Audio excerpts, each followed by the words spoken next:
വിവാദങ്ങൾക്കിടെ കൂത്താട്ടുകുളം നഗരസഭാ കൗൺസിൽ യോഗം ഉടൻ. യോഗത്തിൽ പങ്കെടുക്കാൻ കലാരാജു എത്തിയിട്ടുണ്ട്. വിവരങ്ങളുമായി അർജുൻ മട്ടന്നൂർ ചേരുന്നു. അർജുൻ മട്ടന്നൂർ, കലാരാജു എത്തിയിട്ടുണ്ട്. സമാധാനത്തോടുകൂടി ഇന്നത്തെ യോഗത്തിൽ പങ്കെടുക്കാൻ കഴിയുമല്ലോ അല്ലേ? മറ്റ് പ്രതിഷേധങ്ങളൊന്നും ആ സ്ഥലത്തുണ്ടോ?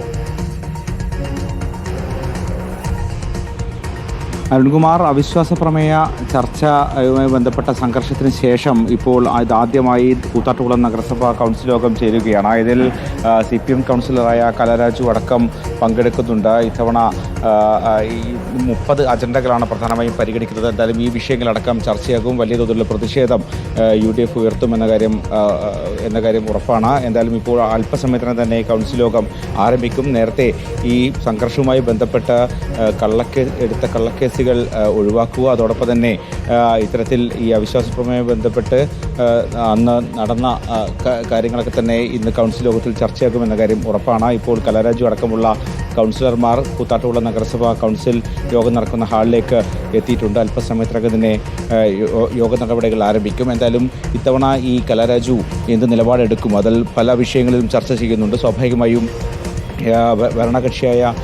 ഭരണപക്ഷത്തോടൊപ്പം നിൽക്കുമോ എന്ന കാര്യമടക്കം നമ്മൾ അതിൻ്റെ നിയമത്തിൻ്റെ വഴിക്ക് പോകും, പോരാടും.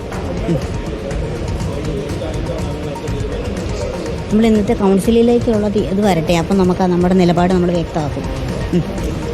വിഷയങ്ങൾ വരുമ്പോൾ ഇപ്പം UDF-നൊപ്പം നിൽക്കുമോ അതോ LDF-നൊപ്പം കാര്യങ്ങൾ എന്താണോ ഒപ്പം ഉണ്ടാവും എന്നുള്ള ഉറപ്പാണ്. അത് നമുക്ക് പ്രയാസമായിരിക്കും.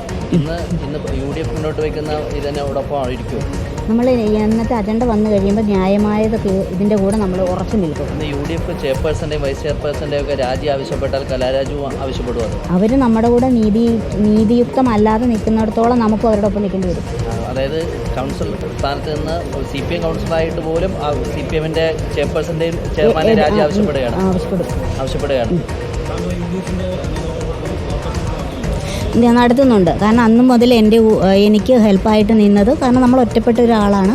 അപ്പം നമുക്ക് കുടുംബത്തിൽ വിധവയായൊരു സ്ത്രീയാണ്. അപ്പം നമ്മളുടെ കൂടെ മനുഷ്യത്വപരമായിട്ട് അന്ന് മുതൽ ഇന്ന് വരെ കൂടെ നിന്നത് മാത്യു കോൾനാടൻ അടക്കമുള്ള കോൺഗ്രസിൻ്റെ ആളുകളാണ്. അപ്പോൾ നമുക്ക് അവരെ നിഷേധിക്കാൻ പറ്റില്ല.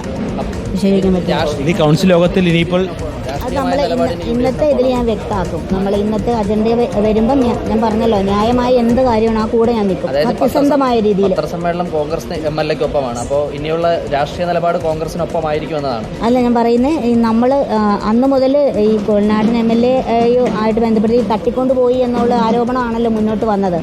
അപ്പോൾ അത് തട്ടിക്കൊണ്ടു പോകലൊരു അങ്ങനെയല്ല സംഭവം എന്നുള്ളത് നമുക്ക് വ്യക്തമാക്കേണ്ടതുണ്ട്. ജനങ്ങളെ ബോധ്യപ്പെടുത്തണം. അപ്പോൾ അവരുടെ ഒരു നാടകത്തിലാണ് ഇപ്പം ജനങ്ങൾ പോകുന്നത്. കാരണം അവർ സൗഹൃദപരമായി കൂട്ടിക്കൊണ്ടു വന്നു, അതിനെ നേരത്തെ തന്നെ കോൺഗ്രസ്സുകാർ തട്ടിക്കൊണ്ടു പോയി എന്നൊരു ആരോപണം ഉണ്ടല്ലോ. അപ്പം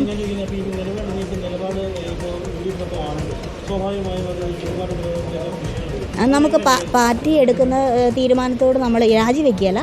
പാർട്ടി എടുക്കുന്ന തീരുമാനം എന്തോ അതിനനുസരിച്ച് പോകും. അതല്ലേ നമുക്ക് ചെയ്യാൻ പറ്റുള്ളൂ. അപ്പോൾ അത് അങ്ങനെ പോകും മുന്നോട്ട്. ഇനി ന്യായമായ കാര്യങ്ങൾക്ക് വേണ്ടി മാത്രമേ നമ്മൾ ഇനി നിലനിൽക്കുകയുള്ളൂ. CPM-നൊപ്പം നിൽക്കേണ്ട അതിനെക്കുറിച്ച് ഞാൻ പറഞ്ഞില്ലേ, നമ്മളോട് ഇതുവരെ അവർ ചെയ്തതിനെ ന്യായീകരിക്കുകയല്ലേ ചെയ്ത ജില്ലാ നേതൃത്വവും ഭരണ നേതൃത്വവും ഒക്കെ. അപ്പോൾ അതിന് ചിന്തിക്കണം. നാളെ ഒരു സമയത്ത് ആർക്കും എന്തും സംഭവിക്കാന്നുള്ളത്. ഈ സംഭവം നടന്ന് 18-ാം തീയതി നടന്ന് ആ വീട്ടിൽ നിന്ന് പോകുന്ന 50 മീറ്ററോളം നടന്നു പോകുന്ന ആളുണ്ട്. പിന്നെ ആശുപത്രിയിൽ പോയി എന്താ അഡ്മിറ്റ് ആയത്? കാരണം ഒരാളെ മുറിവല്ല, ഞാൻ പറയുന്നത് മുറിവല്ല ആണെന്നുണ്ടായത്. രാജിവെക്കല്ലേ എൻ്റെ അപ്പം നിങ്ങളെ കാണിക്കാൻ എനിക്ക് പറ്റത്തില്ല. ഞാനത് കാണിക്കേണ്ടടുത്ത് കാണിച്ചിട്ടുണ്ട്. എൻ്റെ ശരീരത്തിന് ഏറ്റ ചതവുകൾ അതെൻ്റെ രാജിവെക്കല ഉറപ്പായിട്ട് രാജിവെക്കല. അരുൺകുമാർ നിലവിൽ രാജിവെക്കില്ല എന്ന് ഉറപ്പിച്ചു പറയുന്നു. അതോടൊപ്പം തന്നെ UDF-നൊപ്പം നിലകൊള്ളുമെന്നും കൗൺസിലറായ കലാരാജു പറയുന്നുണ്ട്. അതായത് നിർണായകമായ തീരുമാനം കൈക്കൊള്ളുന്ന ഈ കൗൺസിൽ യോഗത്തിൽ കലാരാജു UDF-നൊപ്പമായിരിക്കും, LDF-നൊപ്പം നിൽക്കില്ല, രാജിവെക്കില്ല എന്നും CPM കൗൺസിലറായ കലാരാജു പറയുന്നുണ്ട്. എന്തായാലും 25 അംഗ കൗൺസിലാണ്. ഇതിൽ 13 LDF കൗൺസിലർമാരും 12 UDF കൗൺസിലർമാർ, ഒരു സ്വതന്ത്രൻ ഉൾപ്പെടെ 12 UDF കൗൺസിലർമാരുമാണ് ഉള്ളത്. സ്വാഭാവികമായും നിർണായകമായ പല തീരുമാനങ്ങളും എടുക്കേണ്ടതാണ്. അതുകൊണ്ട് തന്നെ ഇന്ന് നടക്കുന്ന കൗൺസിൽ യോഗത്തിൽ കലാരാജുവിൻ്റെ നിലപാട് അത് UDF-നൊപ്പമായിരിക്കും. ഇനിയുള്ള കാലം UDF-നൊപ്പമുള്ള നിലപാട് സ്വീകരിക്കും എന്ന് തന്നെയാണ് അവർ പറയുന്നത്. CPM കൗൺസിലറായ കലാരാജു രാജിവെക്കില്ല എന്നും പറയുന്നുണ്ട്. അരുൺകുമാർ. ഓക്കെ, അർജുൻ മട്ടന്നൂരാണ് നമുക്കൊപ്പം ചേർന്നത്. കലാരാജു UDF പക്ഷത്തേക്ക് മാറുകയാണ്. പറയുന്നതനുസരിച്ച് അത് പറഞ്ഞാൽ കുറുമാറ്റ നിരോധന നിയമപ്രകാരം അയോഗ്യയാക്കപ്പെടും എന്നുള്ളതുകൊണ്ട് നിലപാടെടുക്കും എന്നാണ് ഇപ്പോൾ പറഞ്ഞിരിക്കുന്നത്. മാത്യു കുഴൽനാടനെയും കോൺഗ്രസിന്റെ നേതാക്കളെയും തനിക്ക് തള്ളിക്കളയാൻ കഴിയില്ലെന്നും കലാരാജു ഇപ്പോൾ പറയുന്നു. പ്രിയപ്പെട്ട